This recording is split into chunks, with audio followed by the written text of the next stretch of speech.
All right. Um,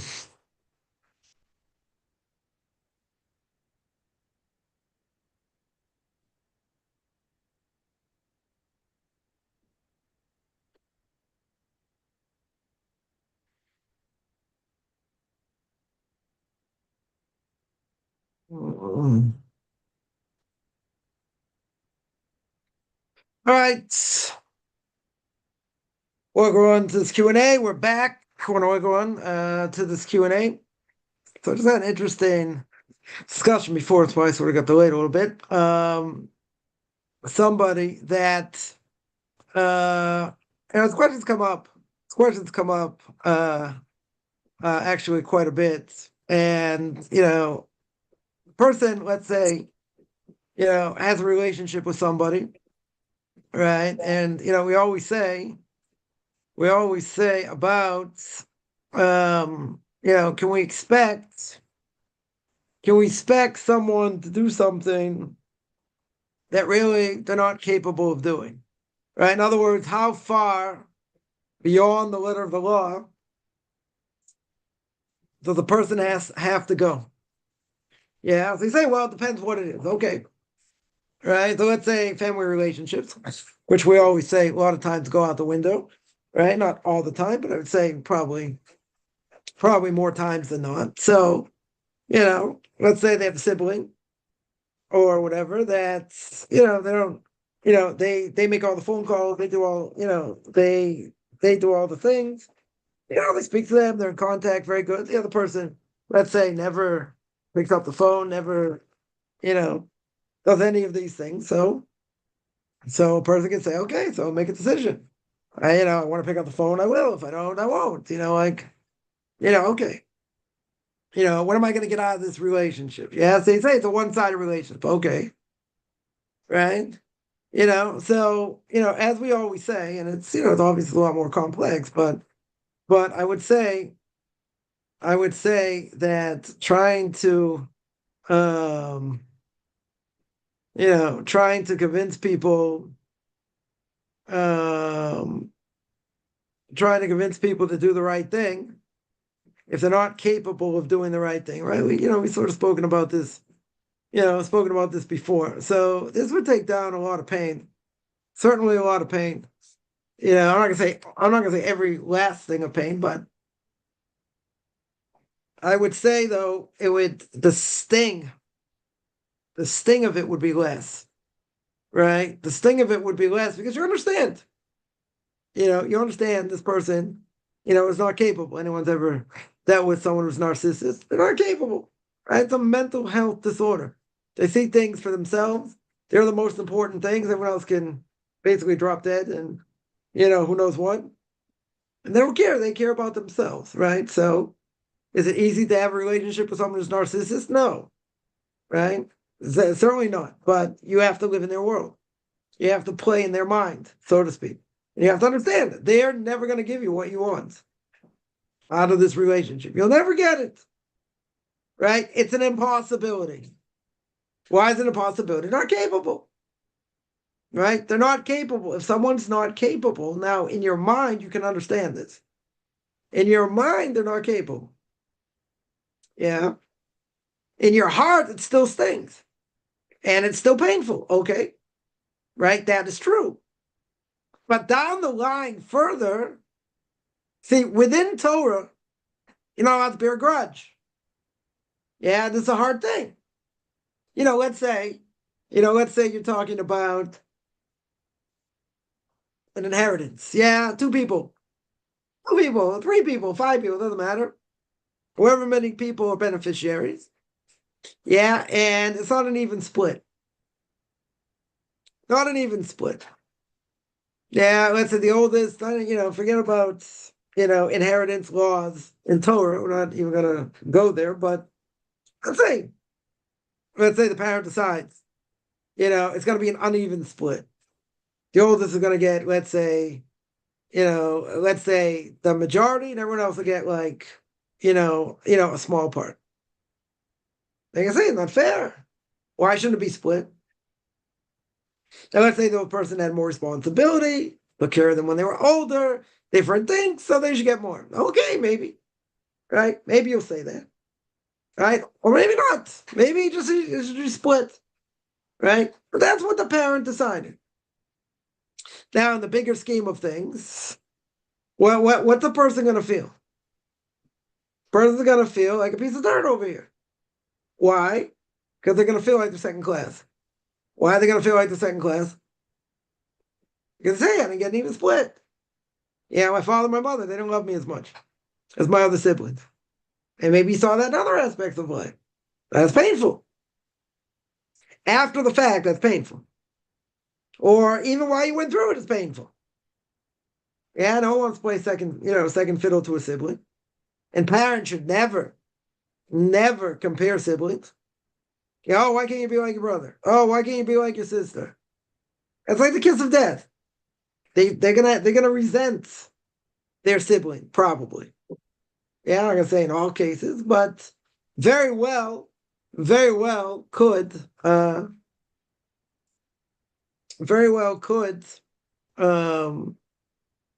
have a bias against them because their parents had a bias, right? Why can't you be like your sister? Why can't you be like your brother? Yeah, and in the end, they show favoritism, which is something the parents should never do. Yeah, you gotta treat everybody, everyone has to be educated the way they need to be educated. But everyone needs to be treated equal, right? There should not be necessarily favoritism. Now, in certain cases, you might have to do some things for certain kids and not for others because the other kids don't need it, right? Let's say. But you have to explain to the kid why they're not getting this and your other, and your siblings getting this, or whatever. So it becomes much more complicated, right? But let's say at the end of the day, now this is gonna be a hard thing, especially if there's a lot of money. Yeah, so let's say at the end of the day, the parent made the split. Now let's say you have a sibling that has a lot of money, so they don't need all the money. Yeah, and let's say you need them, you need more money. Let's say you got debts to pay, other things. Okay. Now, let's say that sibling got a good chunk of the money, and you got a small chunk. Should we think that the older sibling in general is going to give their share or part of their share, and spread it equally? Or give more to someone who needs it more? Is that something that should be expected? I don't think it's something that should be expected, right? In other words, you tell me, well, this is the right thing to do. Okay? Anyone ever hear about the right thing to do? Yeah, anyone here? Well, you be the bigger person. You be the bigger person. Because the other person won't be the bigger person. So then you have to make a decision. Is this worthwhile for me? If a person, God forbid, has cancer, what do you do when you have cancer? Normally you take chemo, right? Not in all cases, whatever. But what does chemo do? It burns it out, right? So here's a relationship you want to burn out. Yeah. It's toxic. It's negative. But again, we've spoken about this before, so I don't want to say harp on it, but expectations. How far should expectations go? So, I heard a lot of adults, growing up around adults, and they say expect nothing, whatever you get is a bonus. Right? I hate that statement. And that's somewhat true. It saves the person from pain, from suffering, because you don't expect anything. So if you don't expect anything, you don't get hurt. But if you expected someone, to help you out for something, whatever, and they don't, then you get hurt, right? Then you're upset. That's what expectations. That is what expectations, can do. But you have a case, right? You have a case. Someone has money. Let's say a serious amount of money. They could forego it. They don't need it, right? But, as we say, if you have 100, you want 200, 200, you want 400. Who's not going to take money? Right?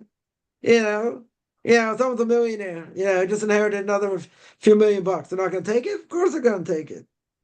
They're going to forego it to help, a sibling? Maybe not. I don't think so. Right? It depends. It depends on the person. Depends on the rachvas of their heart, their the expansiveness of their hearts or their heart. Are they going to, want to help their sibling?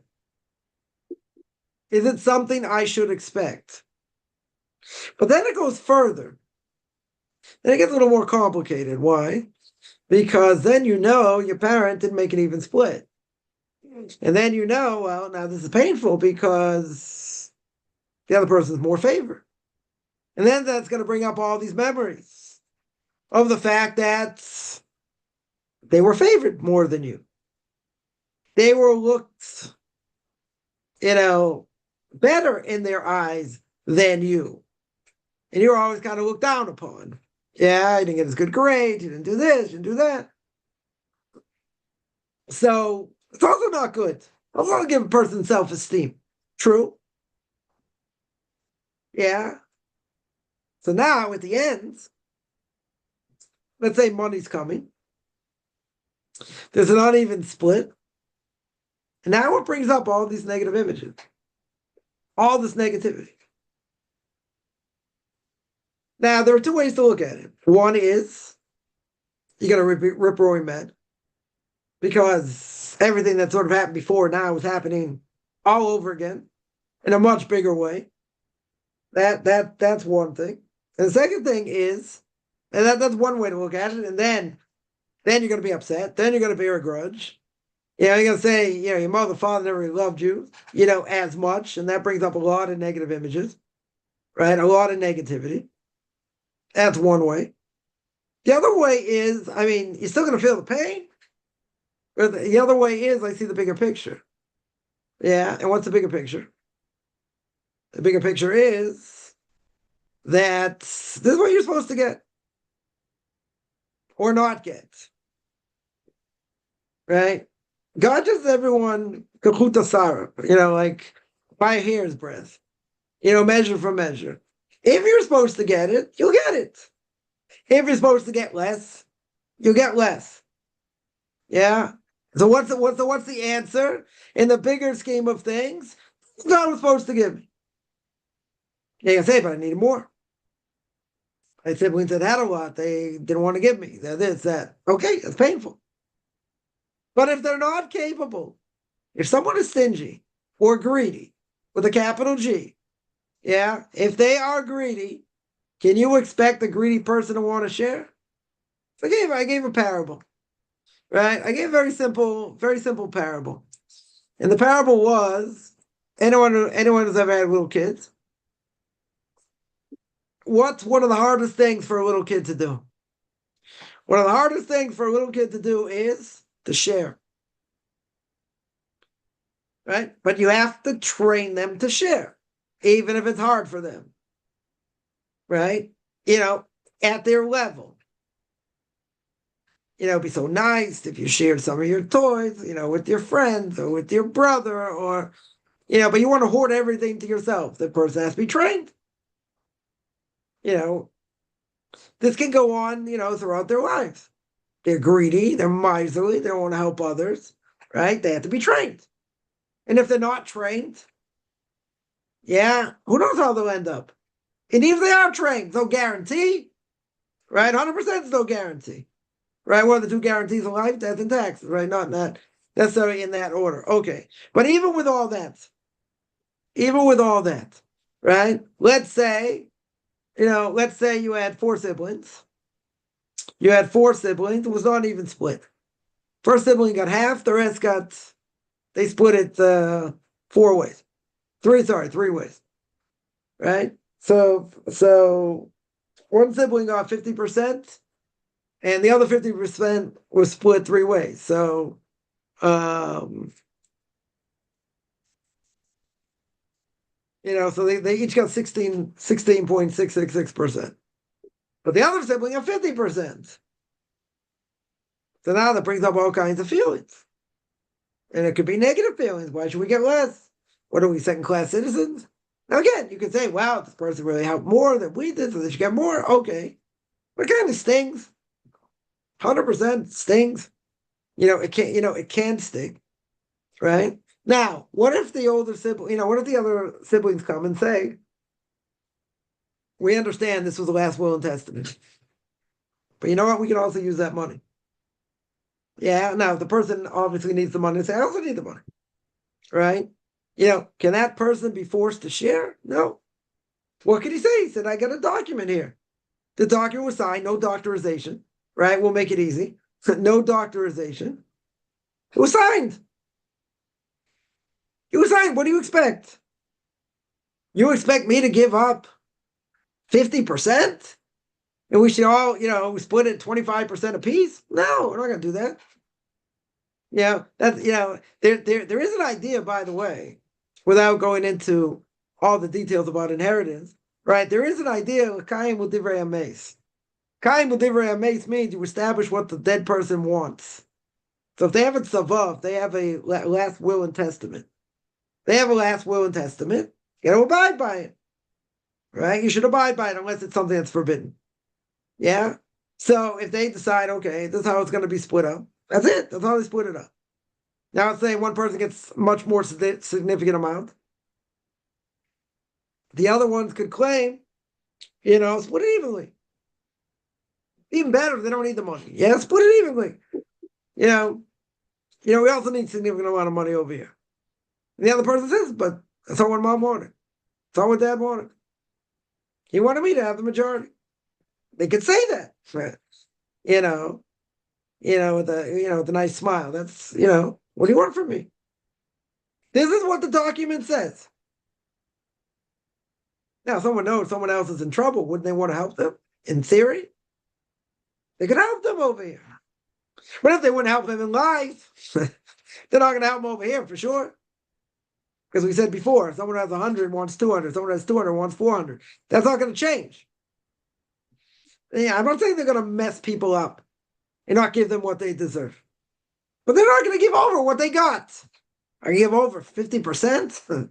I'm going to lose 35% or 20%. I'm not going to do that.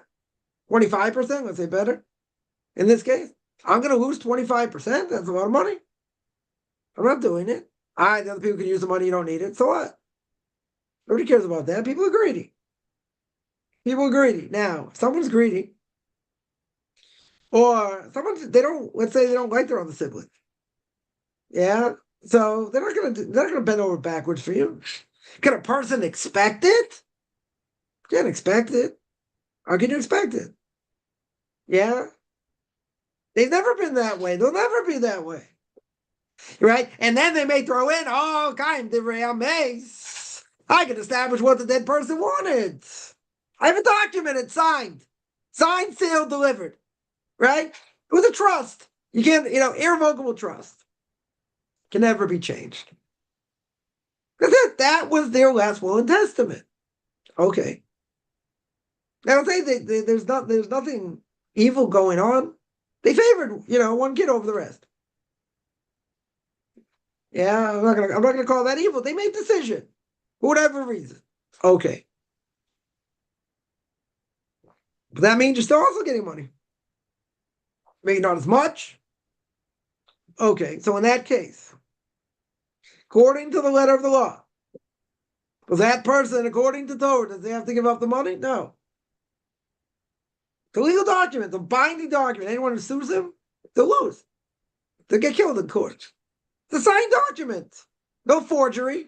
No forced documentation over here. Right? They weren't forced into signing it. It wasn't against their will. They were in their right mind. You can say it's painful. Okay. So the person snarkily could say, look, this is what was written. Mom wanted to have me more. She wanted me to have this money more. Now, beyond the letter of the law, they don't have to go. Really, technically, they don't have to go. Yeah. Now, should they do it? Especially if they don't need the money? Why shouldn't they do it? Why shouldn't they do it?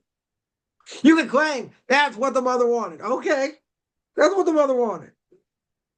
You don't need the money. The person doesn't need the money. Why wouldn't they share? Why wouldn't they share it equally? Or give up their share, give them more. If mom wouldn't have wanted that. I don't know. I think she'd be smiling upstairs. They'd give a tremendous amount of merit, even though She gave the majority to one child. The fact that the child gave it all up and helped his brothers and sisters that were struggling, right? He gave him a lot more money. It's huge. You say, oh, it's only because he didn't need the money. All right, doesn't matter why. You know what the merit they would get for such a thing? So back to the original question, can I expect that? Can't expect it. Someone's not brought up in Torah mitzvahs they would never do. Why would they do it? So what if you need the money? This is what's written. Imagine if they, connive the parent to change their will. Yeah. Imagine if they did that. They're gonna hate this person more. Because it's doctored, right, in different ways.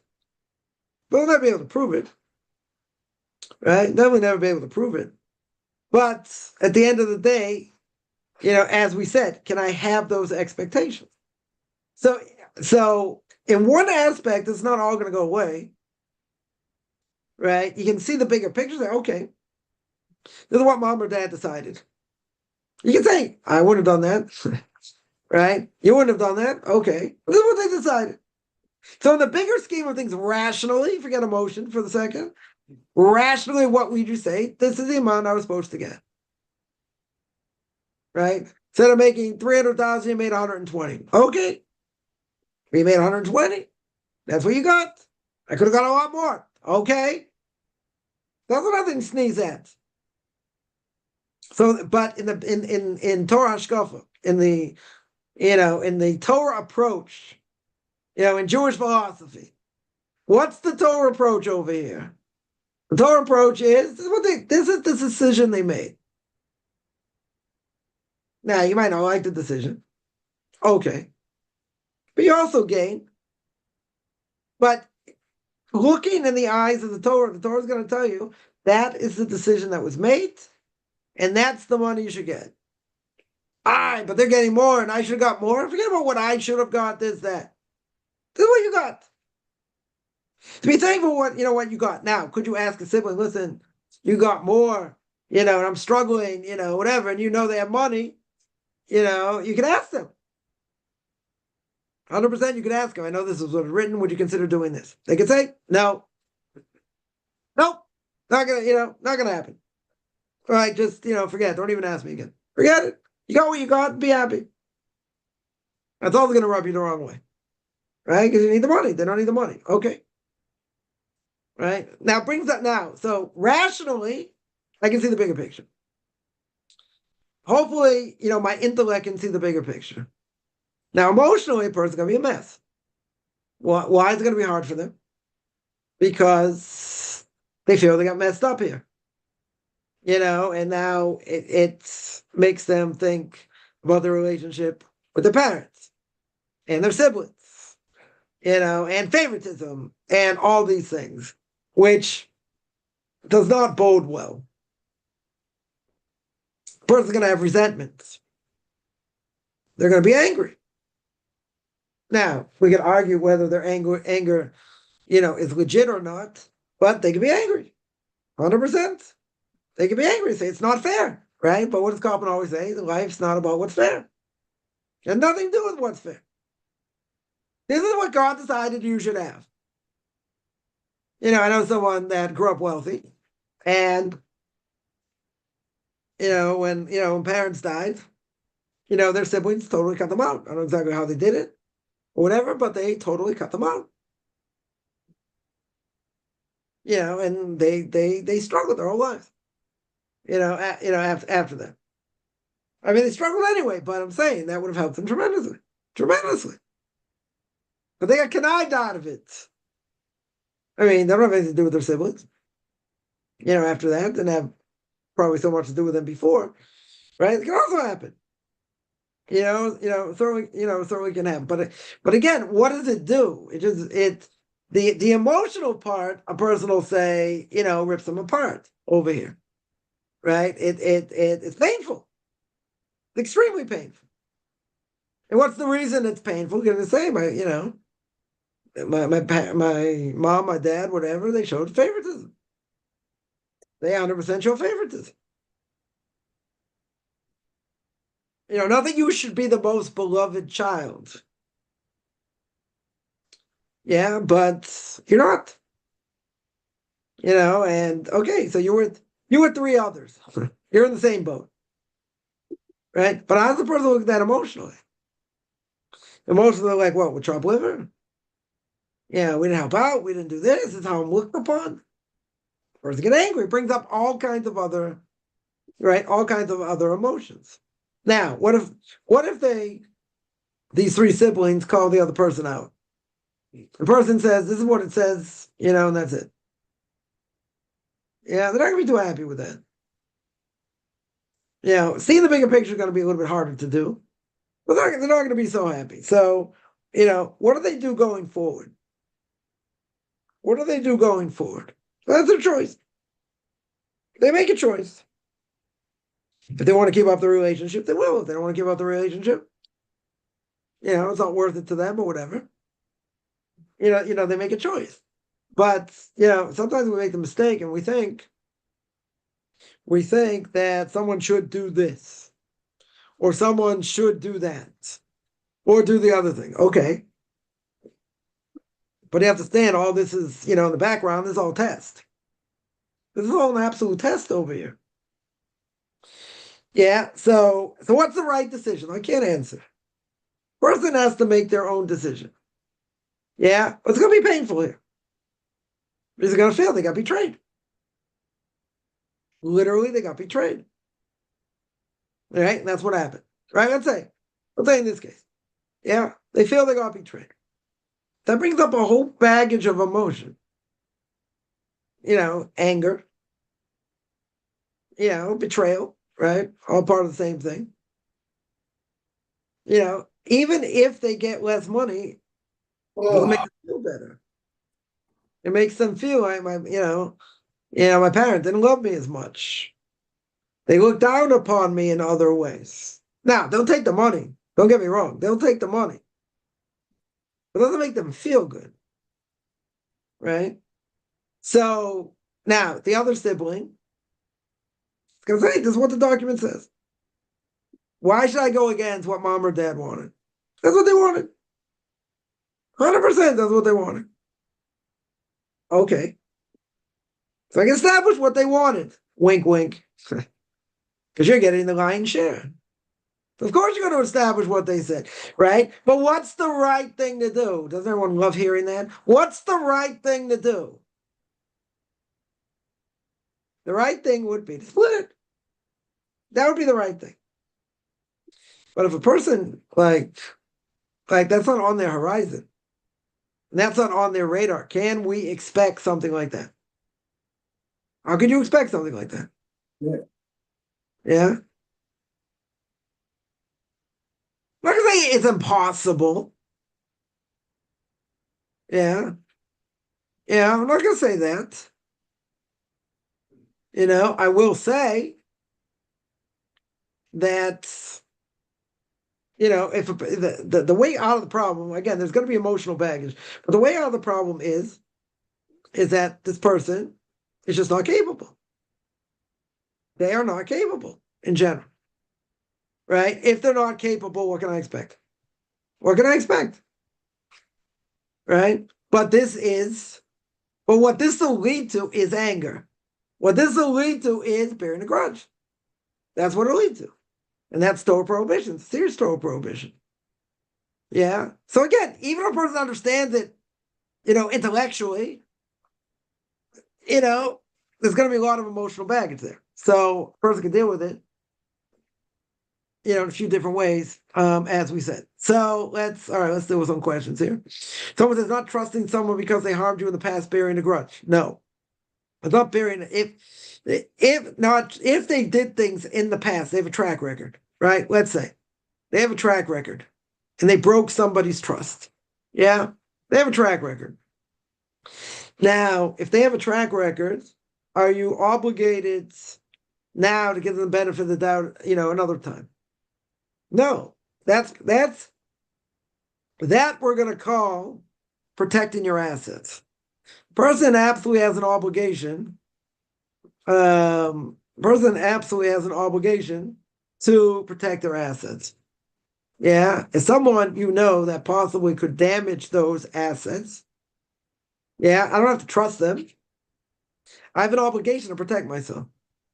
That's not bearing a grudge, right? That's not, if there's good reason why you don't trust them, legitimate reason, that's not bearing a grudge, that's protecting yourself. So if a person needs to protect themselves, that's not bearing a grudge. 100% that's not bearing a grudge.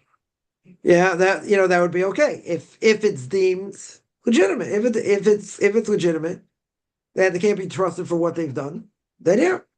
That's not that's not bearing, that's not bearing a grudge. Right. That I don't have an obligation in that case, right, to judge them favorably. Right. Somebody, who may make mistakes here and there, and I see them in a compromising, position. I absolutely said the laws of Lashon Hara, I absolutely have a Torah obligation to believe them.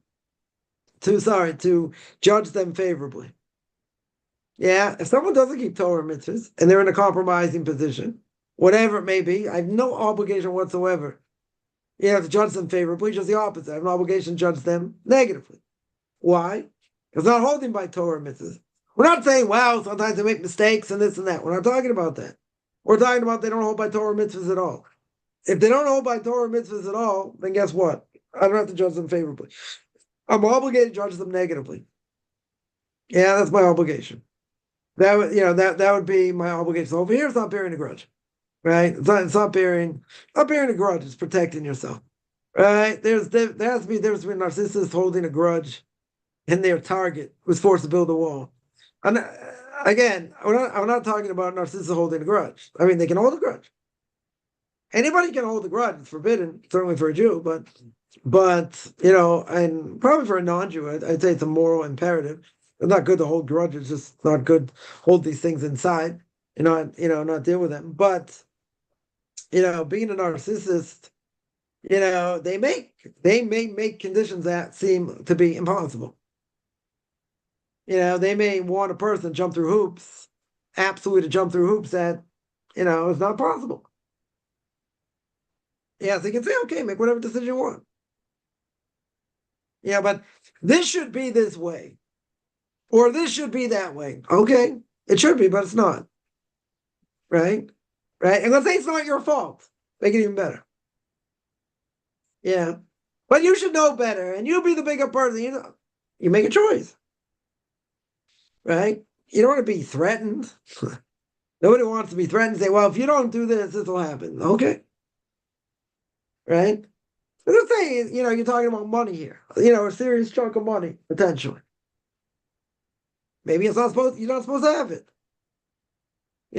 Someone very close to my Rabbi once, said, or someone told me about the story, that this woman was very close to my Rabbi, and her father had a tremendous amount of money. He said, listen, I'll leave you all my wealth. All my wealth. Every last penny I have, I'm going to leave it to you, make you very, very wealthy. I have one condition. I have one condition. What's the one condition? My one condition is, whatever you do, don't listen to that rabbi. But I'll give you everything if you don't listen to him. Yeah. So I don't know what happened in the end, but they didn't get the money, as far as I know. Yeah. They didn't change. It's a big test.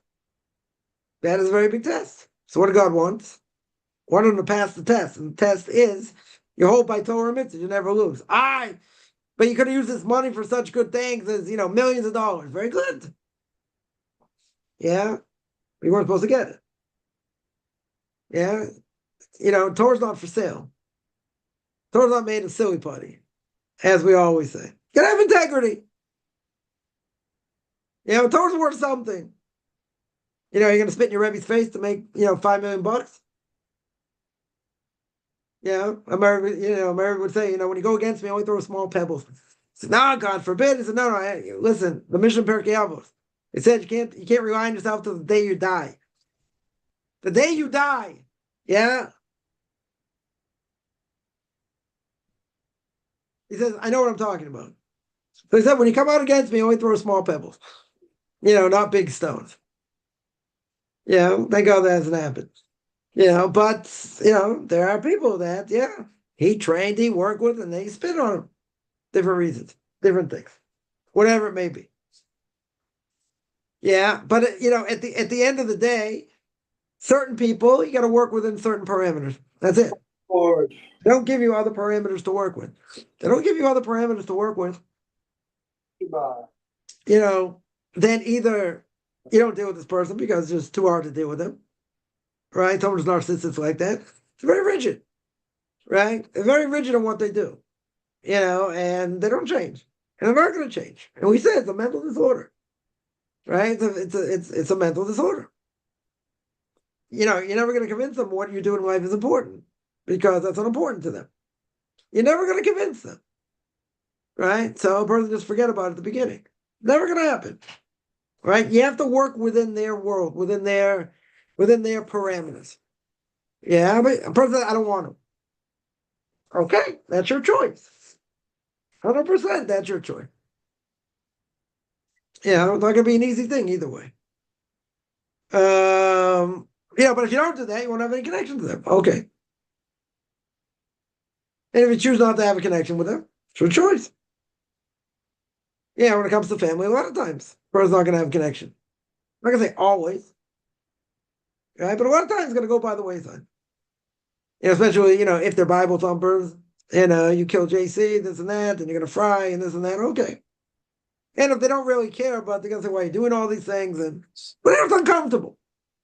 So either the person has to find a balance or, you have lost contact. If it's toxic, it's again, like cancer. If it's toxic, you burn it. Get rid of it. Yeah. I'm not going to say across the board, but it's going to be hard. Right? Yeah. And then someone says, right, God says, Jacob, love the Esav had it hated. Let's keep in mind one thing. Esav could have been greater than Yaakov. Well, it's considered greater than Yaakov in different ways. But what happened to Esav? Esav gave in to his evil inclination.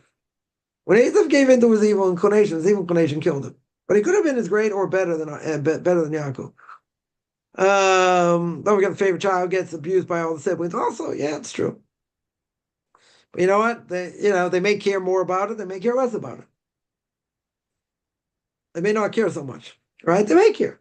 Could be, right? If they are favorite, maybe they are going to take it to heart. Then, they feel bad. Could be. Yeah, that very well could be. But I don't know. I don't know if some people are going to care that much, right? I don't know if someone are going to care that much.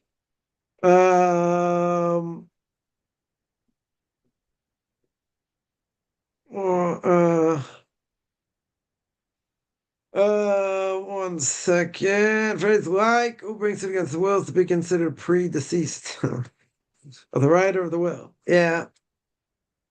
Yeah, prevent wealthy children from taking what's for the one who is gifted. Okay. Yeah. These things get messy. People have money and how it's left and whatever. Someone is gonna feel. Someone is gonna feel they got jilted. They're gonna feel they got jilted. 100%. And they'll feel, unloved, and it's gonna bring up all these feelings. Someone's gonna feel like they got the wrong end of the stick. Right? But at the end of the day, it's not your choice. Imagine, someone had a lot of money. They remarried, let's say they got divorced, remarried, and then they leave money to the, to stepchildren also. You can say, what do you mean? Why are you leaving money to stepchildren? You care how much they helped you, your own children should have left it. They didn't deserve anything. They didn't deserve any of this money. Even if you're going to get a good share of it also, right? Person can say, but why did they do that? What's the reason? Because they have gratitude. They have gratitude to these stepchildren. Okay. Is that something you would have done? No, not necessarily. Maybe you would have, maybe you wouldn't. I don't know. Right? But that's a choice. That is the choice. Right? That's the choice, let's say better. That's the choice they made. Now, in the bigger scheme of things, let's say they left, I don't know, $10 million. So now instead of splitting it among 3, it's split among 5. Each one's getting 2 million. You're going to say, wait a minute. If it was split among 10, you would have got 3.3, before taxes, let's say. That's a serious chunk of money, right? And person say it's not fair, and it's not right, and they never should have done that. Okay, very good. But no, you just made $2 million. Okay, so maybe 1.4 after taxes or 1.5, whatever it is. After tax. Okay. You're still gonna be mad that you could have made, 2.8 instead of 1.3? Maybe. Maybe a person will bear a grudge. Very good. Maybe a person will bear that grudge. On the other hand, that's a choice the person made. They still made money. Still made a lot of money. But this is what's coming to me. See, this is the problem. Nothing is coming to us. Whatever God decides He's going to give us, He's going to give us. No matter whether you work a lot, you work a little, whatever you're destined to get, you'll get. That's it. Not one penny more. And if you try and cut corners and this and that, you lose money in other ways.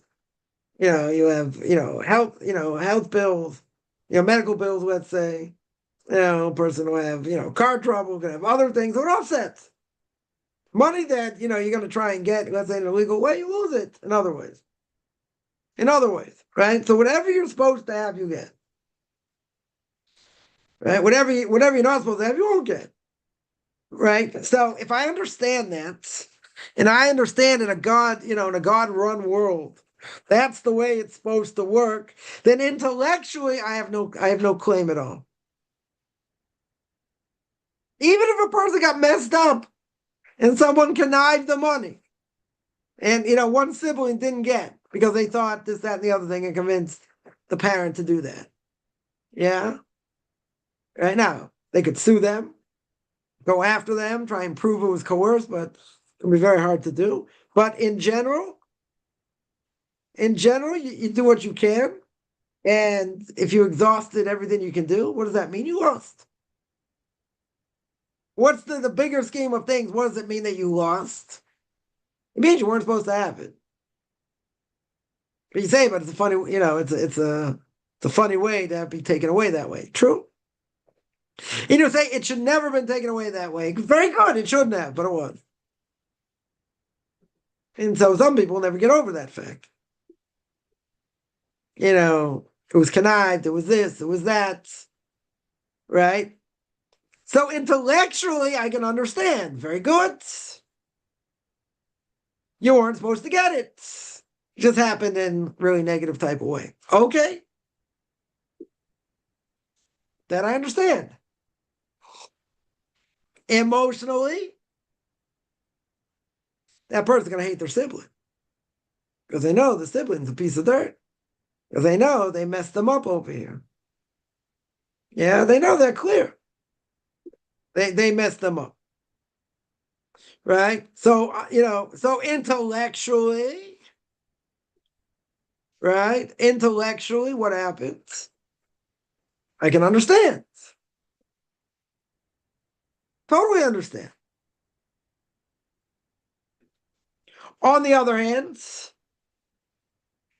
emotionally, there'll be baggage. Right? And that's probably the most important thing. Is that, even if I understand it intellectually, how do I get around the fact this person hurt me? This person caused me damage. Right? What does the Orthodox say? Orthodox says at the end of Shar Cheshbon Nefesh, the gate of self-accounting, he says there are 30 ways through self-accounting. What's the last one? The last one is where a person understands that nothing good or bad can happen unless God wills it. In other words, no one can do anything good to you or bad to you unless God allows it or doesn't allow it to happen. That's the way the world works. So, in general, we don't understand a lot of this, right? What the measure for measure is and all that. But I'm supposed to have something and God wants me to have it, you'll have it. If He doesn't want you to have it, you won't have it. No matter what you do, you won't have it. That's the way it works. So there is no way for a person to say it's not fair. In God's eyes, it's fair. Do we understand a lot of things God does? No. We understand anything God does? No. Regular things we understand. Right? What we see, we don't understand. That's for sure. Right? But that's the way it works. So if that's the way it works, a person should have no complaints. The person caused me damage, very good. The person's a stick, very good. So God's using that person as a stick to get to you. Why did it have to happen this way? Good. Yeah. So we don't know, but this is what happens. But that's the bigger scheme of things. Is that nothing good or bad happens unless God wills it. Now, why do you want this to happen? Whatever it is, can't answer. Don't know. Yeah, I don't have an answer. I don't have an answer. Yeah, but what God wants. And we always say, as Chofetz Chaim says, nothing bad comes out of heaven. It's the way we view it. So now, how do we say, Im Yirtzeh Hashem? Yeah, if it's God's will, right? It should be the will of God, right? God's help, let's say better. With God's help, right? With God's help. I was one saying, Yirtzeh Hashem, and does it mean if Hashem should want? That's what it means. God should want. That's exactly what it means, right? It should be with God's help. Now, can God's help be something negative also? The way we see it sometimes? Could be negative. Normally we say it with God's help, it should be good. Right? But there are things that don't turn out good. Or we don't see it as good. Yeah? We see things that are good that maybe turn out bad and vice versa. Okay. Right? But yeah, we say Mir Hashem with God's help. Normally you're going to say that for something good. Yeah. You're normally going to say that for something good. No one's going to say Mir Hashem bad. Or the great rabbi once said, ask him how's he feeling. He says, Baruch Hashem lousy. With God's help, I feel lousy. Yeah, Siyata Shmaya is something else. Siyata Shmaya means with the help of heaven. Yeah, you can translate it in a similar way, right? What does it mean? That God should help you. God should help you in a positive way, right? And whatever it is, a business deal, let's say in learning, in fear of heaven, let's say, a lot of things, right? A lot of things. We want it to be good. We want God's help to be good. It should be good. 100% it should be good. Right? This is the difference between Rabbi Akiva and Nachum Ish Gamzu. Is Rabbi Akiva said, Kol David Rachman L'toy Bavid. Everything that God does is for the goods. Yeah, so you're looking for the goods. Nachum Ish Gamzu said Gamzu L'toy. He said it's all good. Big difference. Very, very big difference. Yeah, and here's a paraplegic, boils all over his body, living in a hovel. Yeah, so he saw everything is good. He said nothing's bad. It's all good. You got to be at that level, right? You got to be at a level to see all the good. First, go through a very, very hard situation. Let's say an impossible situation. Well, what did it do? It built their emunah and bitachon. Now, would you rather not gone through it? Maybe. But the fact you went through it, it made you who you are. It made you stronger in emunah and bitachon. Yeah, it's a huge thing.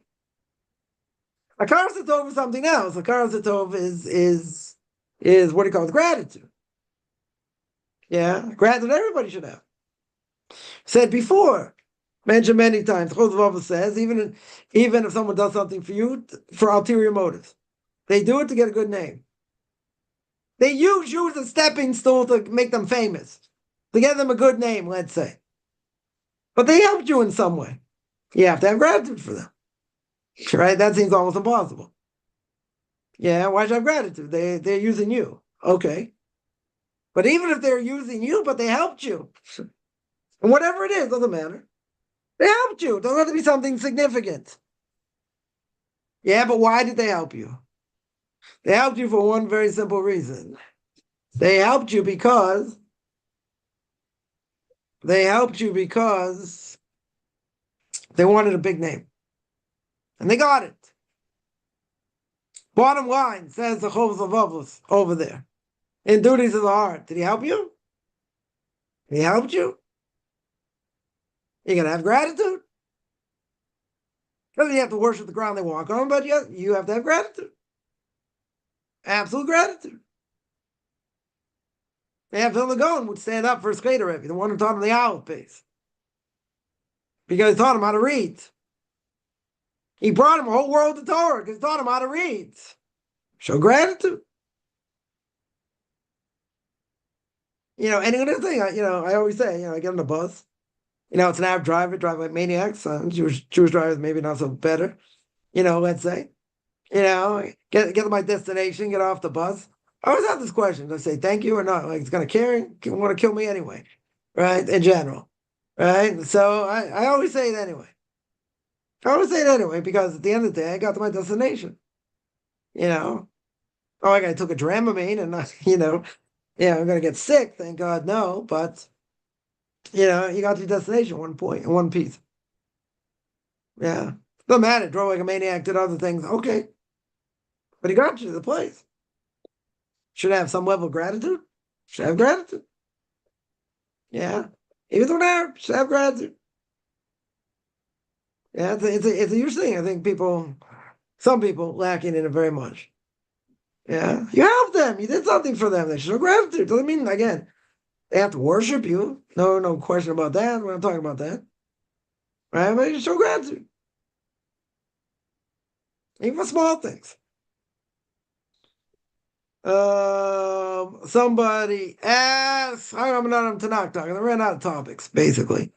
That was the main thing. Or what, that was one of the things. Anyway, just sort of rehashing, similar topics. But I also want to be more independent, so that's why I left them. That's why I left Nohide World Center, right, as well. So better be independent, than work better independent anyway. That's the reason for that. Romans killed JC. I don't know. Gemara says not that way. Gemara says we killed them. So what happened with the Romans? Can't answer. Right? Can't answer. Yeah. Everyone will say the Romans did it. The Gemara says an uncensored Gemara. Now all the new Gemaras that have come out of the last 20 years, maybe less, 15, 20 years, right? Let's say.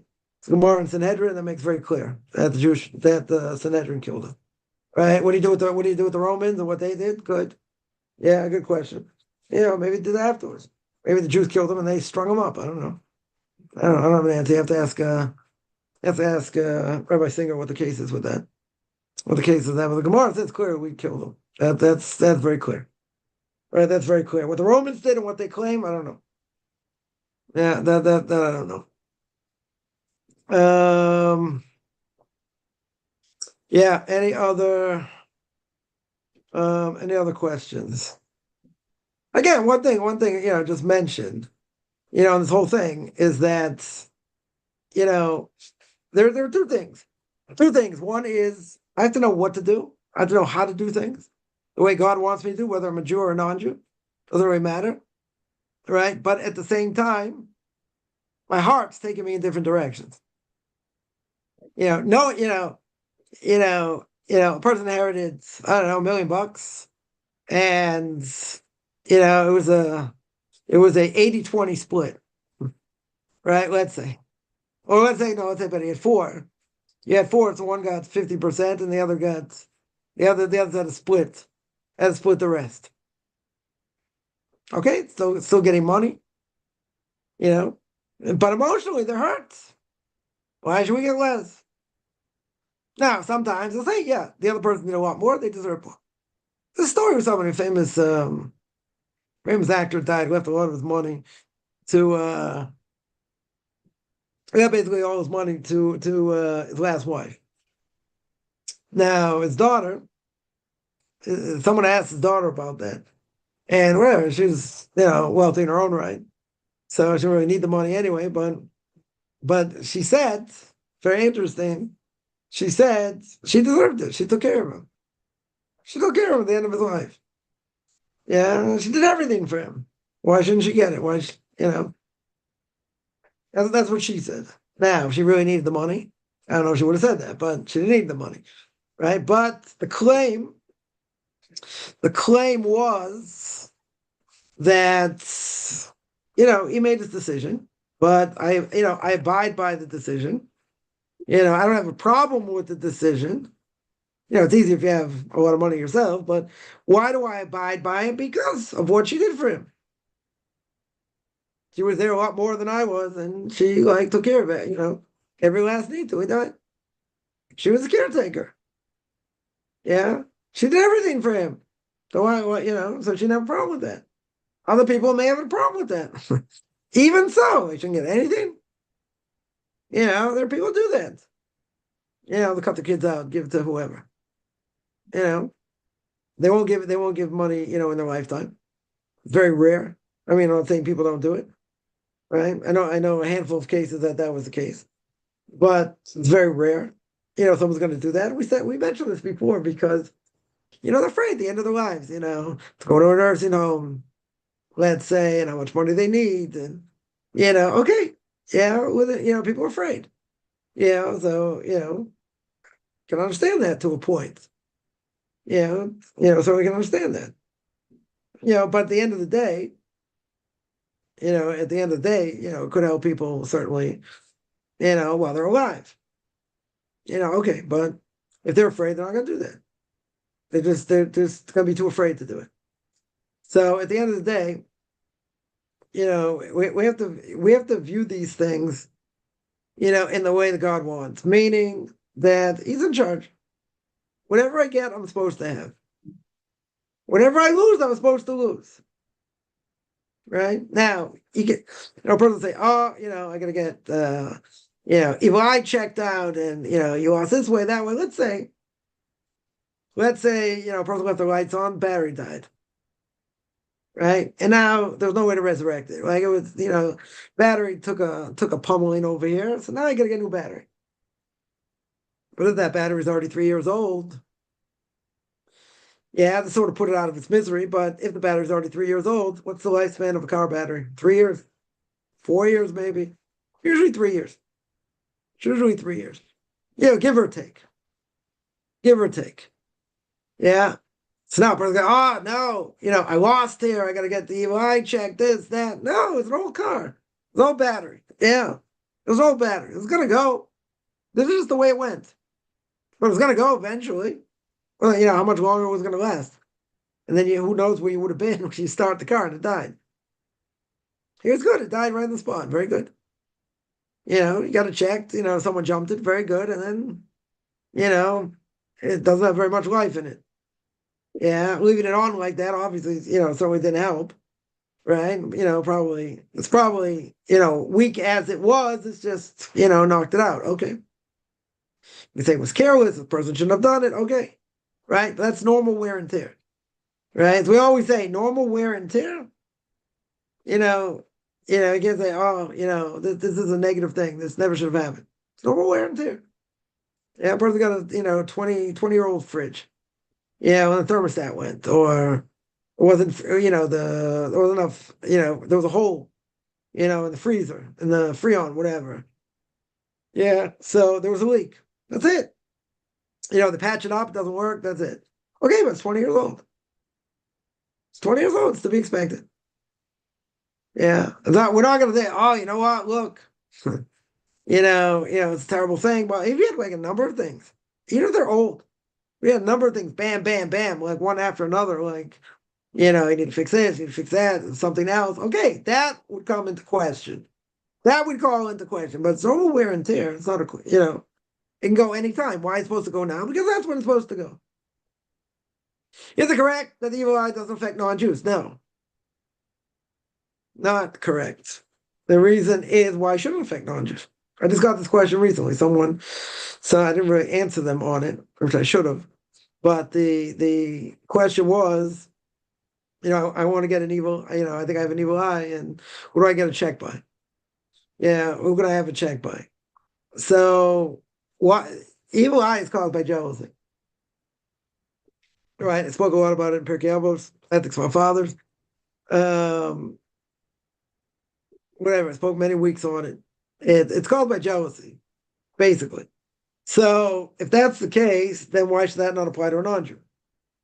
The Gemara says 99% of the people die because of an evil eye.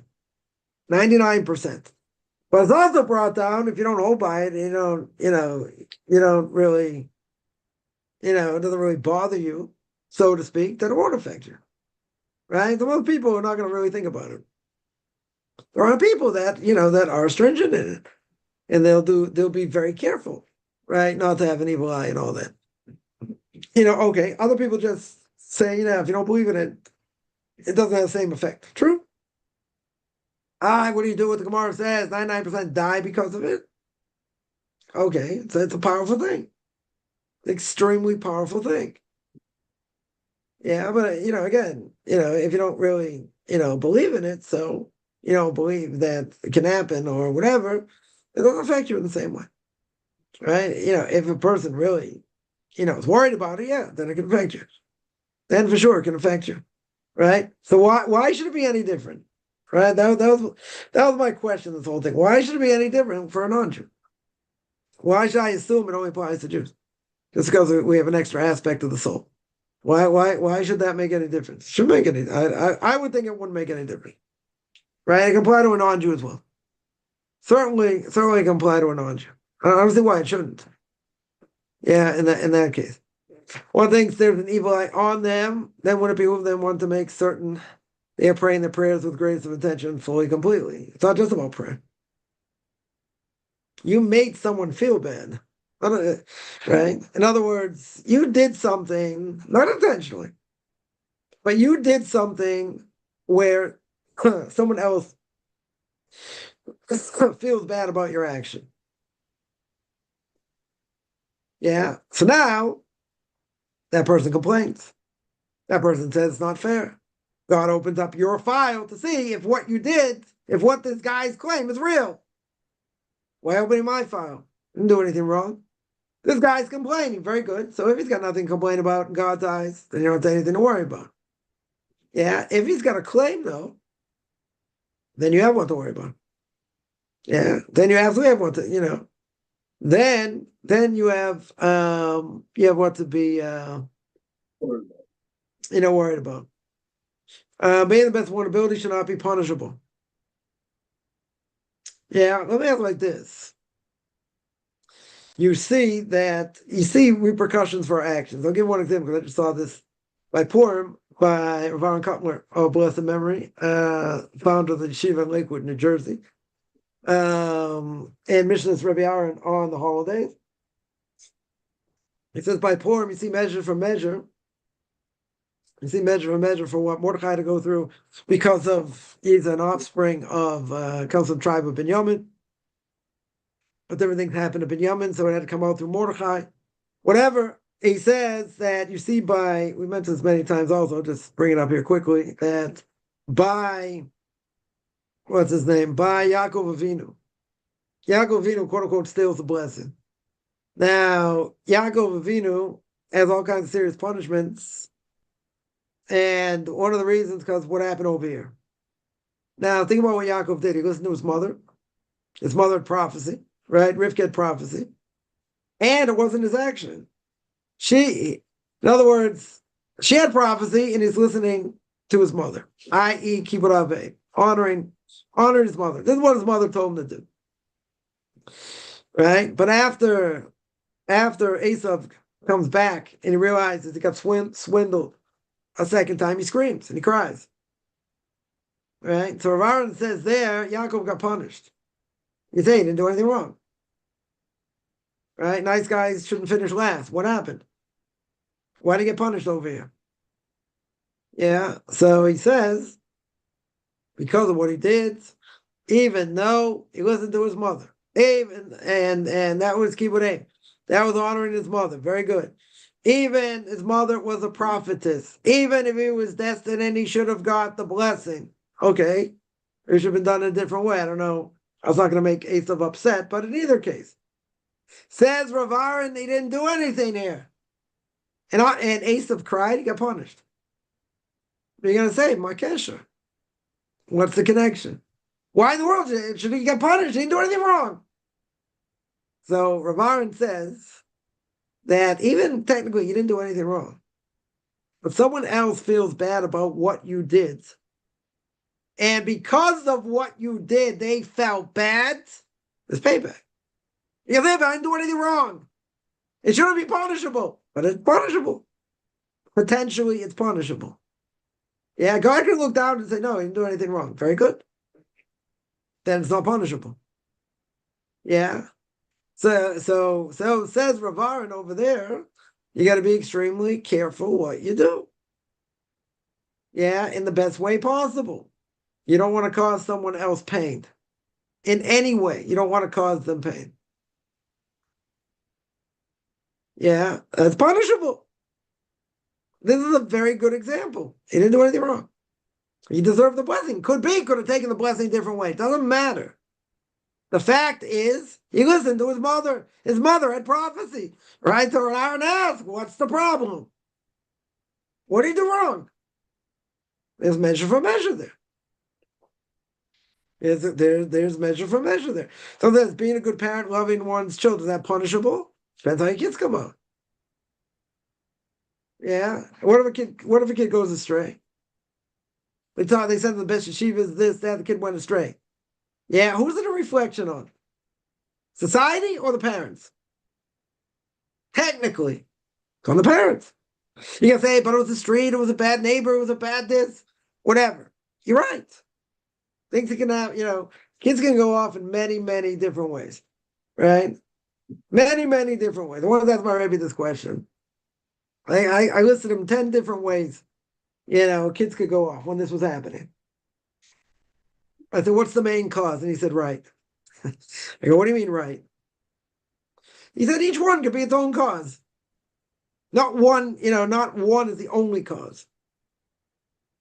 There are many different causes, right? Kids are affected in different ways, right? Where do they get their education from? 99% of the education, where does it come from? The house. That's where it comes from.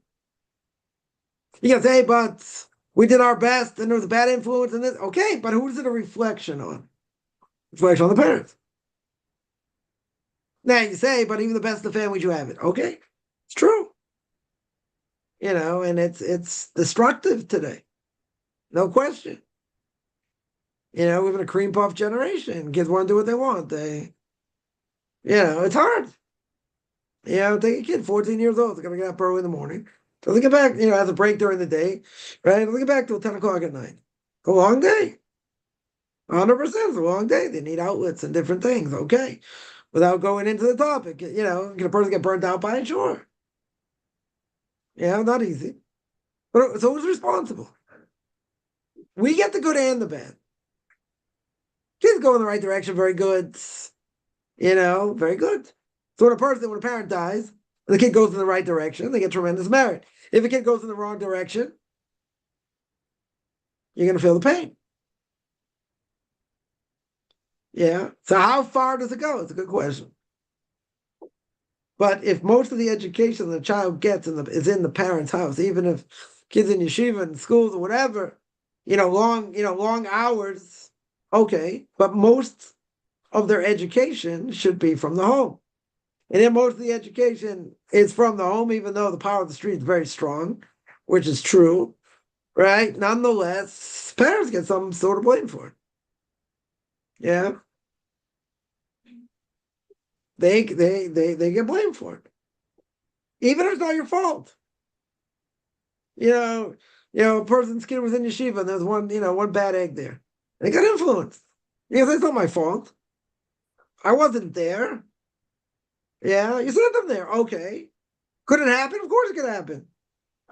Someone else has an influence, but that's not your fault, per se. It's not your fault. You didn't ask for it. It's not your fault.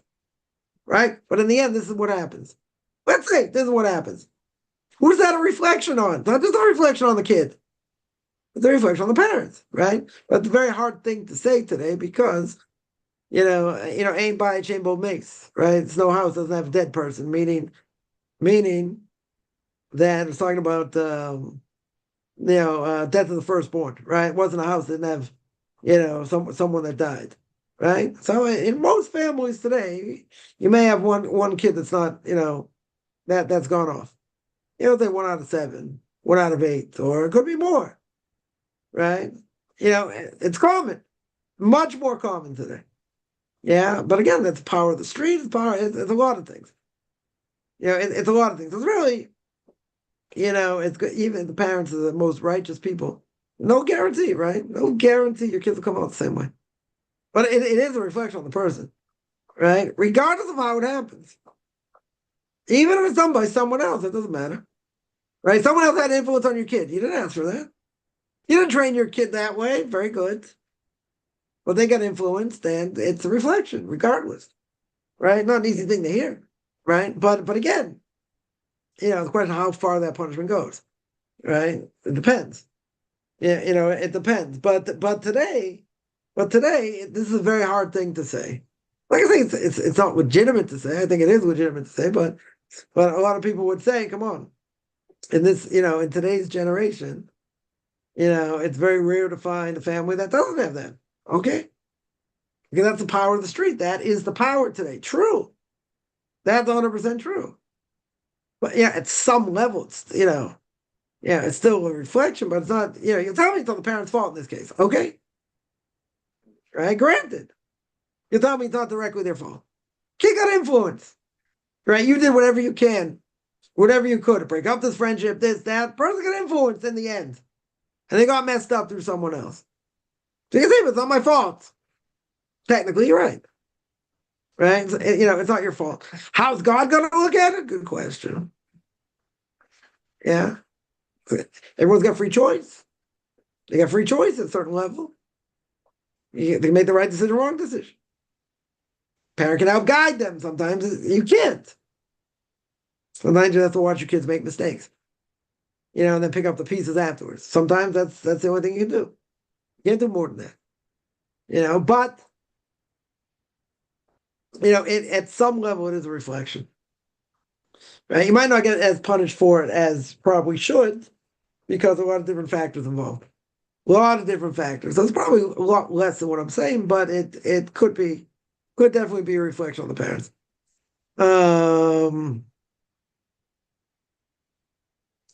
Someone here says, I heard a synagogue was struck the other day, 9 lives were lost due to government fighting. That wasn't government fighting. I don't whatever, missile hit a synagogue, 9 people were killed. Right? Actually not far from me, about half an hour from where I live, give or take. Due to government fighting, let's put it this way. Everyone's going to die, right? I hate to be the burden of bad news. Every person's going to die in this world. We're all going to die. We don't have a choice how we're going to die. Some are going to die in their sleep. Yeah, when they're very old. Some are going to, are going to have Alzheimer's. Some are going to have, cancer. Some are going to have other things. Some will have a heart attack. Some will have, I don't know, whatever it is. We're not given a choice. We're not given a choice. There will be people that will be killed in terrorist attacks. Yes. There'll be people that will be killed. Hopefully nobody should be killed. What's the reason they're killed? That's their time to go. Yeah. Because, hey, it should never happen that way. Good. People get killed in wars. Yeah, this is what we're in right now. Yeah.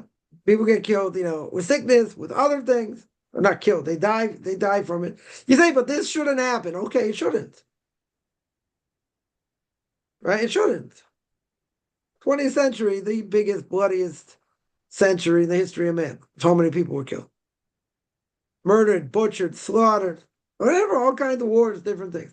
Should never happen. Good. Shouldn't happen. Yeah, a person, church got blown up, whatever. Now, all these people got killed. You're like, good, because they were sinners. Whatever. Yeah, but that's what it is.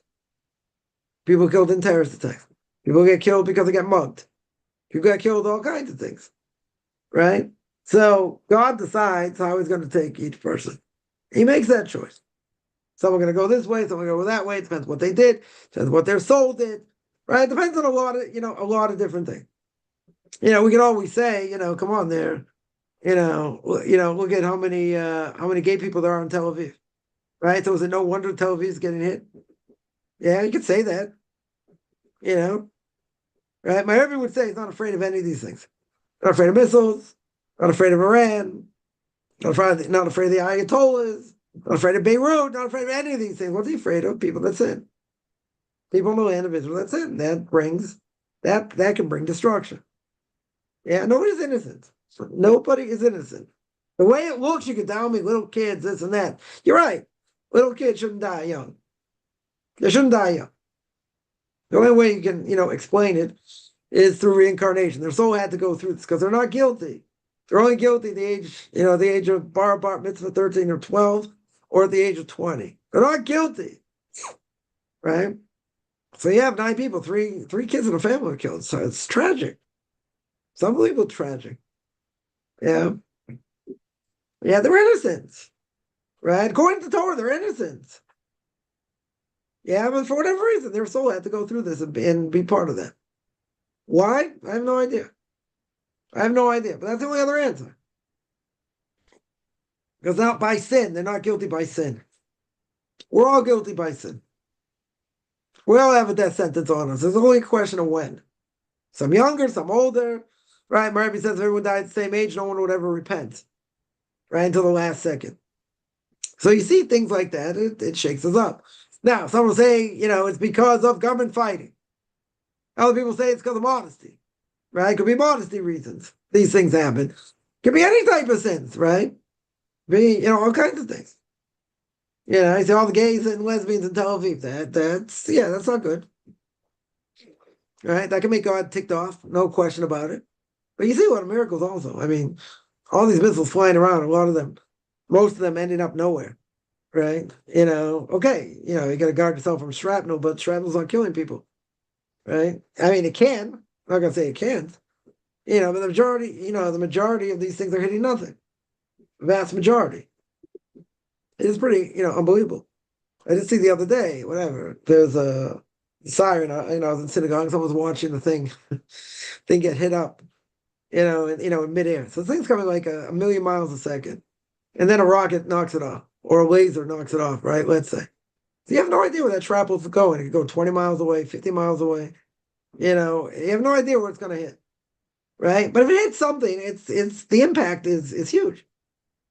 So the impact of this thing that happened the other day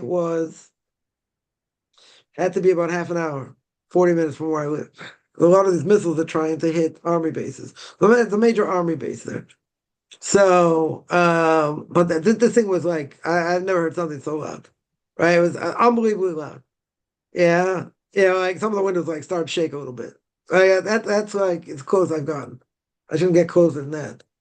Yeah, but I was already far away, so even if something had shattered, I wouldn't have been, striking distance. But even so, there's a wake-up call. There's a sure wake-up call. We come up with a lot of reasons why. Is it the reason? Nobody knows. Nobody knows. Right? Again, there's a medrash that says it's going to be a war. Gog and Magog is going to start with the king of Paras. Paras is Monday, Iran. Yeah, Persia, Iran. Could this be the beginning of the end? It certainly could be. Will it be? Nobody knows. Whoever knows ain't talking. That I can tell you. Yeah, but there's so many miracles. There's no question. It's annoying hearing these sirens go off all the time and this and that. But we're in God's hands here. 100%. I mean, it doesn't make rational sense. Doesn't make rational sense that all these things most of them are hitting in areas where there's no one around. If it's causing damage, it doesn't matter. No one else is around, so no one's getting hurt from it. There's a vast majority. More than 90% they're knocking out. They're knocking out. You just don't know where that shrapnel is going to go. That's why you have to be in a sealed room. You see people like videoing these things. It's like, come on, right? If you see that shrapnel coming down, like you know where it's going to fall. You have no idea.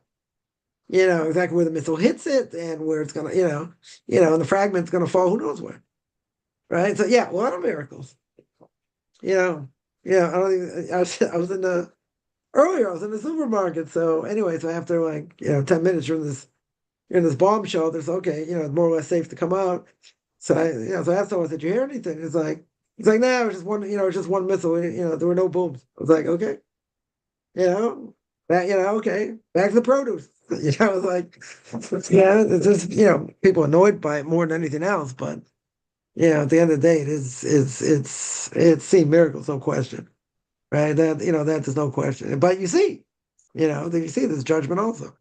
A place got hit in Beersheba. A lot of people were injured.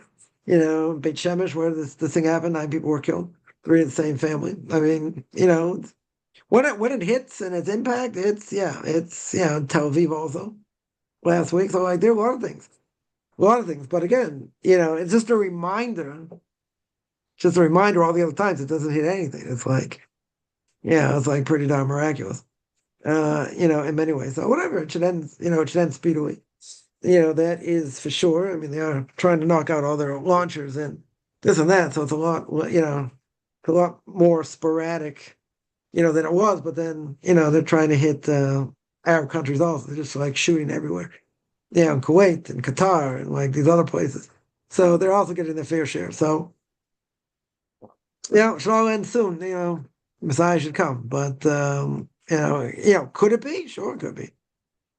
Will it be? Anybody's guess. Anybody's guess. But it's not a bad thing they're getting wiped out. Certainly not. They're the biggest harbingers of terrorism in the world. There's no question. They got all these procs all over, all over. That's why now they're fighting up north, right, against Hezbollah to try and knock them out also. So whatever, it's not a bad thing over here, but it's kind of nerve-wracking. They started opening things up today. Most things are open except for schools. Schools more limited, but now they try and fly people back. Whatever. Hopefully, it ends shorter than longer. Anyway, I'm in my sealed room anyway, so even if there was a siren, so I'm still hopefully relatively good. But again, you got to be smart. You can't go against Kaufman's 615 commandment. Don't be a moron. You got to be smart. You got to be smart also. So you got time. You got time to get to a place. Right? Even I was on. It's funny. The supermarket was big. Whatever, it's a big supermarket. So they made an announcement straight away. There's a siren. So they said where the bomb shelter was. I was like on the other side of the store. Right? Like literally, like on the other side of the store. So I remember everyone saying, you walk slowly. You take your time. You're not panicking. Whatever. And a lot of people getting injured. I think the vast majority people getting injured, they're getting injured because they're running to shelters and they're tripping and falling. I'm not saying no one's getting hit by, missiles and people are getting injured that way. They are getting injured that way also, right? But the vast majority are not. The vast majority getting injured because they're running to shelters. Again, I'm not saying you shouldn't go to a shelter, but it doesn't mean you have to, you have to panic. You have time. You definitely have time before there's going to be any impact anyway. If it would be before, like, Hamas was sending missiles to like right over, like half a mile away, you had 15 seconds. Right? If you're living in one of these kibbutzim outside of Gaza, and they had a siren, 15 seconds you have to get into a sealed room. 15 seconds. That's it. Yeah, in Ashkelon you have like, half a minute, maybe you got half a minute. Maybe you got a little bit more than that because they're also very close. So I live outside of Jerusalem, so you got at least a minute and a half, 2 minutes. But again, God doesn't want you to panic. He doesn't want you to be afraid. The only thing we should be afraid of, as the Gemara says, is, that we should get our Torah. That's what we should be afraid of. Right? You're not supposed to be afraid, but you got to be smart. Right? You got to put your best foot forward. You can't be stupid. Right? You can't be stupid over here. We have to inquire who will become of us who are not converted. So if you're already accepted, let's say by rabbinical court, right? You see open miracles, you should be able to convert. Depends where a person is in the process. Normally we say though, if you've seen miracles, you can't convert. Right? In the end of days, that's going to be the case. Similarly, that happened time of King David, King Solomon. They're open miracles they didn't see. They didn't take converts. The Gemara says, because they're open miracles. Right? And you see at the end of the book of Esther. Yeah. And the Megillah, that all these people that converted out of fear, those conversions weren't worth anything. because the Jews were going to take revenge. So that conversion wasn't worth anything because they converted out of fear. So if a person converting, for the sake of heaven, they're holding somewhere in the process. This great rabbi once told me, he said, if they've been already accepted by rabbinical court as a proper candidate, so they should be able to convert, right? Otherwise, you get a problem because there'll be open miracles, right? There'll be open miracles. Yeah, even if you're studying not fully on, you haven't gone through a basis. So again, it's going to be an individual case. It's going to be an individual case. Yeah. After the fact, Basin's going to, if Basin sees and the person says, listen, I've been trying to convert for, so many years. I was in this process before anything that happened. That's probably good enough. I would think that's good enough, even if they weren't accepted by a Basin at that point, because they didn't go in front of the Basin, they didn't move in time, whatever. Right? It's going to be on an individual case. But in general, right? In general, I would say that it depends where they're holding. If they've been in the process for a long time, it's just technical issues why they didn't get to Beis Din, why they didn't get the rabbinical court, why shouldn't they be allowed to convert? They're not converting for ulterior motives, right? There are no ulterior motives over here. They're going to convert anyway. Yeah, regardless of whether, right? Regardless of whether they're open miracles or not. So they should be accepted. They should be accepted. Again, it's going to depend on the person. Yeah. I'm just saying in general, but it's going to depend on the person. There will be people that even they weren't accepted by Beis Din, right? If they were sincere before, there's no reason they shouldn't convert. There shouldn't be any reason, right? They should also be allowed to convert. At that point, right? That's what one great rabbi told me. I don't see why the person wasn't necessarily accepted by Beis Din, but if they were sincere the whole time, regardless of the open miracles, then they should be allowed to convert, right? But again, Beis Din's going to have to determine that. They're going to have to determine that. Will it be Beis Din after the Messiah comes? No one's going to be allowed to convert. Yeah, no one's going to be allowed to convert. There will be a Sanhedrin. Sanhedrin's going to come back, so there definitely will be, right? But it's hard to imagine what they're going to be judging in general because everyone's going to be doing God's will. So no one's going to have any complaints against their neighbors or anything else, right? If you hold like the Rambam, could be that whoever's going to come back by resurrection of the dead, it's going to be the same as this world. Then I don't know. I guess people get married, have kids. I don't know. It's hard to know. Hard to know what that world is going to be like. But it is brought down that the Sanhedrin will come back. Right? What exactly they're going to do? Good question. But it's brought down they will come back. But they're not converting people. At that point, it's too late. At that point, it's too late. But we said before, if a person's already in the process, been in the process for a while, they may convert them. I don't know. They certainly may convert them. Even if they never accepted them before. Doesn't matter. Even if they didn't go in front of Beis Din before. Right? If they can show they would have converted anyway, and that was their process, so why shouldn't they be allowed to convert? Again, I'm not saying definitively, so I don't know definitively. That's what I would think. Right? That's what I would think. Someone says, I don't know the source. Wait, let me just we are mid-study. Okay. So even if you're mid-study, it doesn't matter. As long as they see that you're sincere and you would have converted anyway, regardless if there were open miracles or not, that should be enough. And the source of the Jewish soul hovering over the convert, waiting to enter the post mikveh. Okay. That could be. They say that the soul comes when a person comes out of the mikveh. Yeah, after the person converts. Some people say, yeah, I felt this, I felt that, I felt the other thing. Okay. Yeah, I can't, I can't say is that true? Very well could be. 100%. Right? That soul's gonna enter once you come out of the mikveh. That's for sure. That is for sure. So, what it feels like, I don't know. I can't answer. I know people have said they felt like unbelievable spiritual experience. Yeah, they felt different. Okay. Right? I can't say what it is or what it isn't. But just going on, what other people have said. Yeah, any other questions?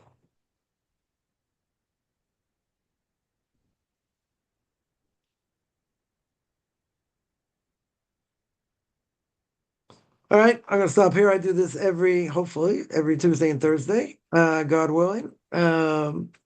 Anyone has any questions, find me on Facebook at Michael Kaufman, Beyond Orthodox Conversion to Judaism, orthodoxconversion.com. Beyond Orthodox Conversion to Judaism on YouTube. There I got videos, Q&As, Ethics of Our Fathers, Book of Leviticus. You want to send me an email? RabbiChaimKaufman@gmail.com, RBBICHIMCOFFMAN @gmail.com. Wish everyone a good beginning of the day, middle of the day, end of the day, and everyone have a good